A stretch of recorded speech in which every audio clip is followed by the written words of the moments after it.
Meus queridos irmãos e irmãs, com alegria cumprimento a todos e tenho grande prazer de juntos podermos abrir mais uma vez a Palavra de Deus, através da lição da Escola Sabatina, nos preparando juntos para a grande jornada rumo à Canaã Celestial. Gostaria de convidá-los para uma oração. Senhor Deus, muito obrigado por mais essa oportunidade de abrirmos a Tua Palavra. Nos abençoe, nos capacita a entendermos e a trilharmos com segurança este caminho que Tu nos tens chamado, nos salvando e nos preparando para viver no Teu reino. É o que te pedimos, é o que te agradecemos, em nome de Jesus. Amém. Hoje é a lição de número 7, domando a língua. Interessante que essa expressão tomada da palavra de Deus é de um peso fantástico. Apesar de não sermos animais para precisar ser domado,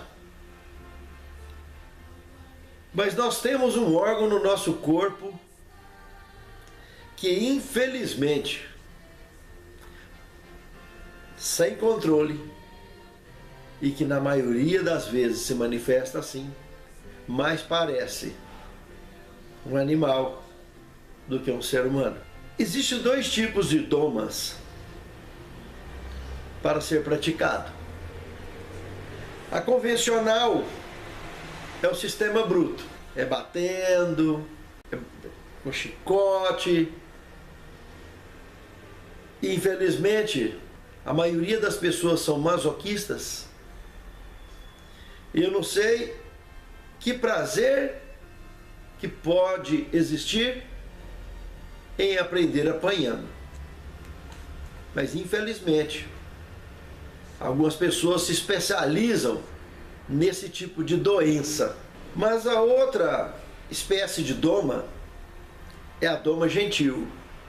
Essa é a única amável, que acontece por simples e pura interação gentil.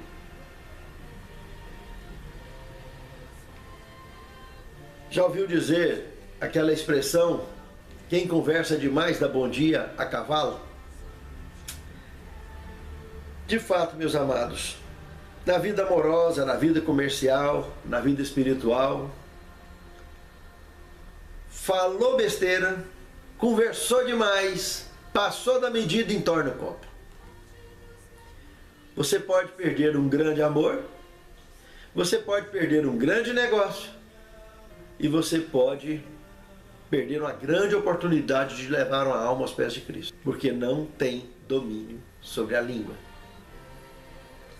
O verso principal, Mateus capítulo 12, verso 37, pelas tuas palavras serás justificados, e pelas suas palavras serás condenado. O que nós estudaremos agora, a partir desse momento, mostra que esse pequeno órgão, a nossa língua, através dela, se conectadas à luz, encontraremos salvação. Desconectadas da luz, será inevitável um mergulho na maldição e na perdição. Provérbios capítulo 25, verso 11. A palavra dita ao seu tempo certo são como maçãs de ouro em salvas de prata. Isso é muito bonito. A palavra dita a seu tempo certo. É de um impacto fantástico na nossa vida. Segundo tema, responsabilidade. Se observarmos Tiago capítulo 3, verso 1, ali é um conselho muito legal. Para as pessoas que têm consciência que não têm domínio na língua, não se meta a ser mestre, a ser professor, porque a nossa língua, na verdade, é uma centelha de fogo, e o ensino é um tambor de combustível que transporta vidas. Exemplo, influências. Como pais, queiram ou não, todos terão que lutar, dar saltos, pular de tudo quanto é jeito para administrar essa questão e ensinar os seus filhos. Mas lembre-se, mesmo como pais ou professores, nós seremos espelhos. Como pais ou como professores, nos tornamos para o mundo ao nosso redor, que aprende conosco, sejam filhos ou sejam alunos, nos tornamos um manual vivo de instruções para a própria vida deles. Por isso, a questão da responsabilidade. Como pais, fazer o quê? Ninguém nasceu para viver solteiro. Normalmente, todos nasceram para casar. E quem casa, geralmente, dentro do normal, quer ter filhos. Isso será inevitável. Mas com Cristo, teremos condições, o básico, ainda que assim seja, para instruir os nossos filhos. Agora, ser professor é uma opção de escolha. Se não tem domínio na língua, é melhor procurar outra coisa para fazer. Como eu disse, a língua é uma centelha, o ensino, um tambor de combustível para transportar vidas. O poder da palavra. Terceiro tema. Amados, eu costumo ter comigo uma tese pessoal há anos, que de trás do silêncio tem mais sabedoria do que diante de muitos sermões. E observe como isso é um fato importante. Um bom juiz sempre se demonstra como alguém sábio em ouvir, em observar as partes. Depois de ouvir com atenção e muita observação as partes, ele traça a sua sentença com sabedoria, porque encontrou de trás do próprio silêncio os desígnios da verdade e da verdadeira decisão. Se começarmos juntos, acompanhe comigo. Imagine você agora pegando um limão muito bonito, verdinho por fora, mas lindo limão. E agora você decide que vai partir esse limão ao meio, pegar uma daquelas bandas, espremer na boca e chupar aquele limão. Tomar esse suco puro. Sua boca encheu d'água. E cadê limão? Quem disse que tem limão aqui na minha mão? Olha o poder da palavra. Observe. Se tem lógica a boca encher d'água com uma coisa que não existe. Não tem limão aqui na minha mão. Esse é o poder da palavra. Isso é comer com os olhos. Aquele prato bonito. Mas quem disse que prato bonito é a certeza de um tempero perfeito? Quantas vezes vi pratos bonitos em cima da mesa? A hora que vai comer, está salgado. Não aguenta mais do que um ou dois garfos na boca. 2 colheradas. Que tristeza! E se tiver faltando sal, ainda ajuda, busca o salzinho ali e pronto. Mas, meus amados, beleza não se põe na mesa. A maçã de ouro e salva de prata é bonito a título de informação, de mensagem, mas tanto a maçã quanto a salva são metais, e metais não se come. A língua sábia, ela obedece ao mestre divino. Como um girassol está sempre focado na luz, aí ela vai transmitir sempre a sua beleza, a beleza da luz. Só assim a palavra alcançará o objetivo. A palavra de Deus usará a mim e a você como instrumento vivo. A palavra usada de forma irresponsável, expressões desnecessárias, tem poder. Você tem um sistema imunológico, você tem um cérebro. Se você vive falando em sofrimento, em morte, nisso, naquilo, você está se precipitando nisso. Está preparando o seu organismo para isso. Se você só fala em tristeza, você só fala em bomba o dia todo, você está se preparando para isso. Porque a palavra tem poder. Mas se você fala em boas coisas, procura domar para não falar coisas ruins, para não conviver com coisas ruins, você terá um sistema imunológico forte, alegre e feliz. A maioria das pessoas que sofrem câncer, existem estudos comprobatórios de que são pessoas que curtem muita tristeza, muita amargura, muita raiva, a vida toda. Depressões. Com o tempo, o organismo debilita a tal ponto que é inevitável a queda. Ninguém merece a solidão. Todos devem ser felizes. Mesmo quando olha do ponto de vista no matrimônio, o matrimônio é uma oportunidade de vida a dois para viver a felicidade compartilhada e não para mergulhar em tristezas e desgraças, em moléstias, sejam elas emocionais, sejam elas físicas. Meus amados, o poder da palavra nos eleva ou nos destrói?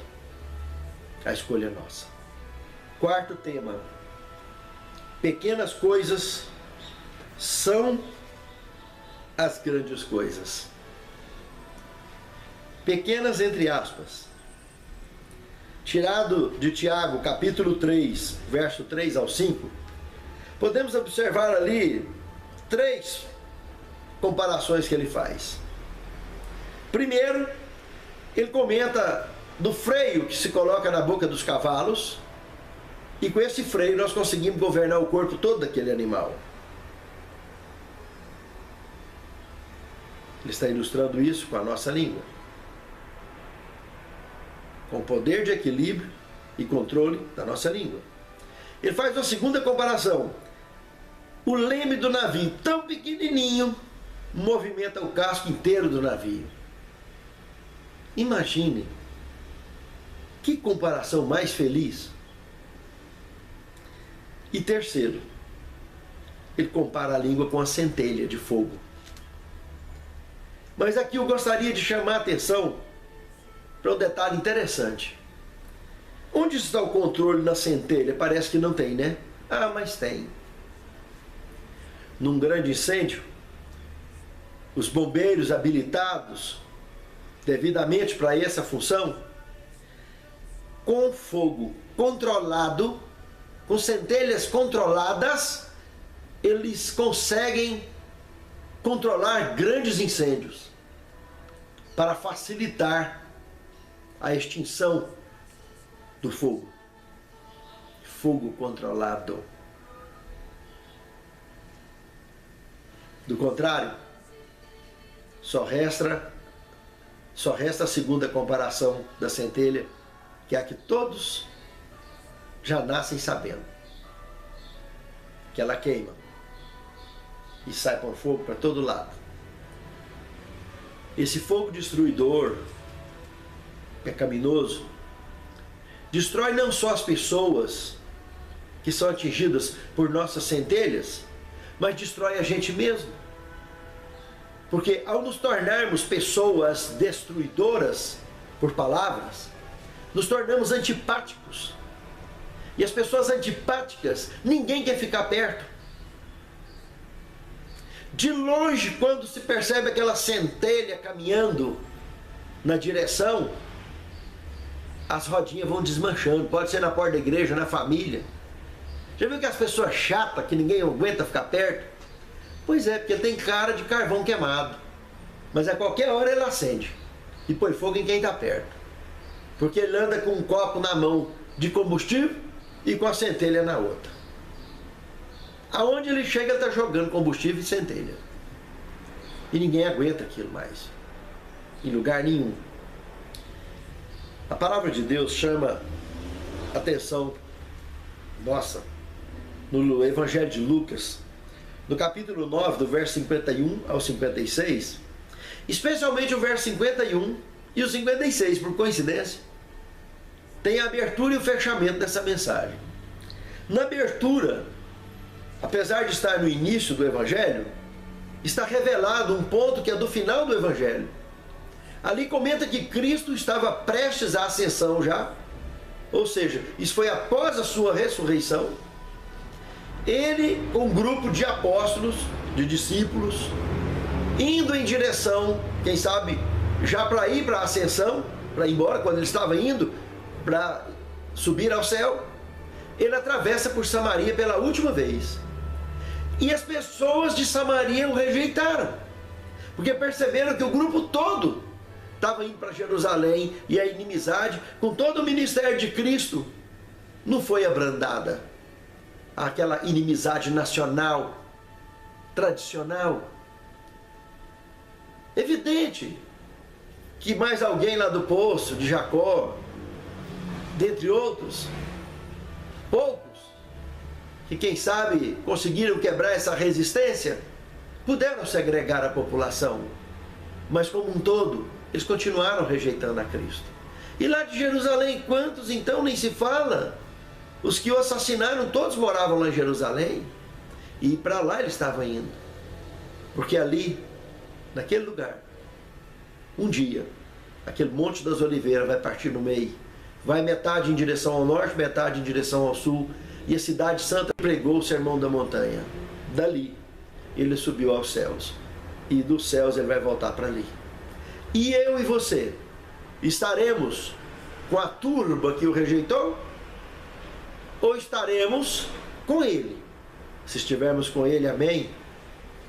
Porque o dia que a cidade descer ali, eu e você já estaremos dentro dela. O verso 56 diz que nessa última viagem para Jerusalém, Cristo teve que ir para outra aldeia dormir, descansar antes de chegar no seu objetivo. Ele com certeza não precisava descansar mais, que ele já estava glorificado. Mas quem estava com ele precisava descansar. E ele foi para Jerusalém no dia seguinte. Um dia conheceremos quantos ali de Samaria e quantos ainda de Jerusalém ele pôde ainda abraçar com essa última centelha de fogo santo. Essa mesma centelha que eu e você podemos usar para levar o fogo divino, do entusiasmo divino, às pessoas que estão ao nosso redor. Porque nos tornamos pessoas simpáticas e que atraímos as pessoas aos pés de Cristo. Mas se a nossa simpatia, se o fogo divino que através de mim e de você não alcançar alguém, Jesus ensinou o que devemos fazer: banar a poeira e seguir adiante. Porque os escolhidos sempre ouvirão e aceitarão o chamado. Se tudo que ele falou e fez durante o ministério dele ainda encontrou resistência, imagine, meus amados irmãos, nós, réis mortais que somos muito pequenos, mas quando nos agregamos a ele, nos tornamos um gigante. Quinto tema: controle do prejuízo. Ao observar Tiago capítulo 3, verso 6, nós observamos que a comparação que Tiago faz com a língua é muito interessante. Primeiro, ele diz que ela é um mundo de iniquidade. Agora imagine que dentro da nossa boca tem um planeta inteiro, e de iniquidade ainda. Pensa se tem lógica. Outra coisa, ele diz que ela está situada entre os nossos membros, ou seja, num ponto estratégico que pode ou amaldiçoar ou abençoar o corpo todo. Depende do jeito que você vai usar. Mas na posição que ela está, já conectada ao cérebro e ao sistema nervoso, o que é que está rolando na cabeça? O que estiver rolando na cabeça é o que vai acabar rolando na língua. E lá fora, depois do fogo aceso, não há bombeiro. Outro detalhe, o terceiro ponto que ele aborda ali, é que leva a carreira da existência humana à algina. Presta atenção no que ele falou. Ao inferno, à destruição, aquele fogo que vai destruir tudo. A língua não administrada, a língua contaminada, tem doença que só fogo para dar conta. Meus amados, existem doenças que às vezes dá no gado, que se não incinerar, depois de morto ainda causa prejuízo na natureza. Por isso tem o Gina, o fogo destruidor divino, que um dia vai encerrar. Mas a carreira da existência humana precisa de ser canalizada para lá. Se existe conversão, se existe transformação, se existe perdão, se existe misericórdia, por que não mudar de vida? Controle o prejuízo, meu amado irmão, em tempo de salvar o resultado desse balanço da sua vida. Que possamos alcançar ainda corações sábios, viver feliz, viver em paz, na paz de Cristo. Porque temos a decisão de controlar a nossa língua. Sexto tema: bênção e maldição. Primeiro ponto aqui, ao observarmos Tiago 3, de 9 a 12, tanto a língua como a boca pertencem ao mesmo corpo. Por isso a chave reveladora de Cristo é extremamente útil. Lucas capítulo 6, verso 45. A boca fala do que está cheio o coração. Meus amados, se essa língua pertence a esse mesmo corpo, é só prestar atenção. Essa chave que Cristo deu não dá fora. A boca fala do que está cheio o coração, é só você observar, prestar atenção. Tanto em você mesmo, quanto nas pessoas ao seu redor. Bênção e maldição. O mesmo pote. Não tem como proceder as duas coisas. É só prestar atenção. Começou a misturar, na realidade, um é ilusão do outro. A verdadeira, uma língua domada, você não vai ver facilmente, normalmente, coisas amargas, coisas horríveis. Num padrão de normalidade, ela estará sempre expressando o verdadeiro testemunho. porque ela está conectada com a luz. E aonde há luz, Cristo garantiu que não há trevas. E aonde há trevas, Cristo garantiu que não há luz. Por mais que apareçam alguns lampejos, não vale a pena. Porque se no teu olho tiver luz, como disse Cristo, todo o seu corpo será luz. Mas se no teu olho tiver trevas, todo o seu corpo será trevas. Só prestar atenção. Em que posição você está? E em que posição você está observando a vida ao seu redor? O segundo ponto. É evidente que a transformação, a necessidade que nós temos de transformação, a dependência à divindade é a única solução para alcançarmos corações sábios. Devemos nos lembrarmos que Adão, com toda a perfeição que ele tinha, juntamente com sua esposa, ele vivia num paraíso perfeito. E, lamentavelmente, todo aquele ambiente maravilhoso não evitou a sua queda.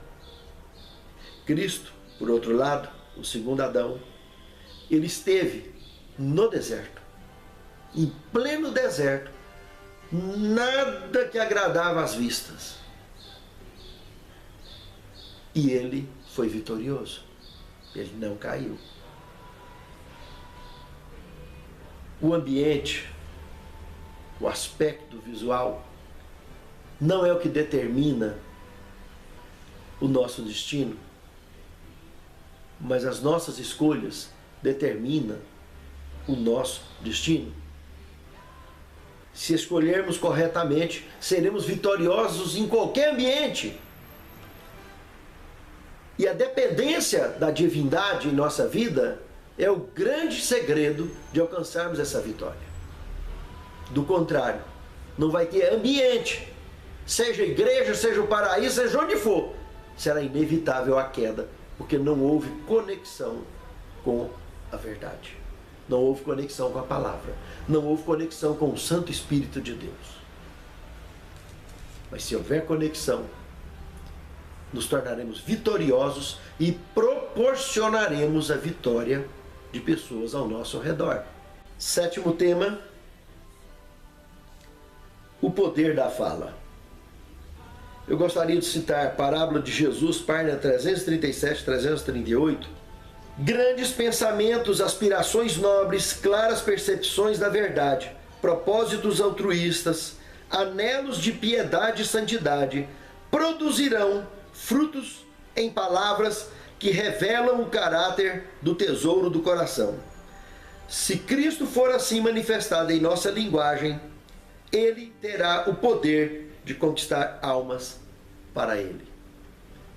Que sejamos instrumentos nas mãos de Cristo, para que muitas e muitas almas ao nosso redor possam ser alcançados, exatamente pela nossa disposição em deixar a divindade conduzir o nosso pensar, o nosso falar e o nosso proceder. Santo Deus, muito obrigado por mais uma lição que Tu nos destes da Tua palavra. Fortaleça-nos, conforta-nos, motiva-nos a praticarmos e a vivermos e transmitirmos o que aprendemos na nossa vida e do mundo ao nosso redor. Capacita-nos para isso. Te suplicamos agradecidos com o perdão de nossos pecados, em nome de Jesus. Amém.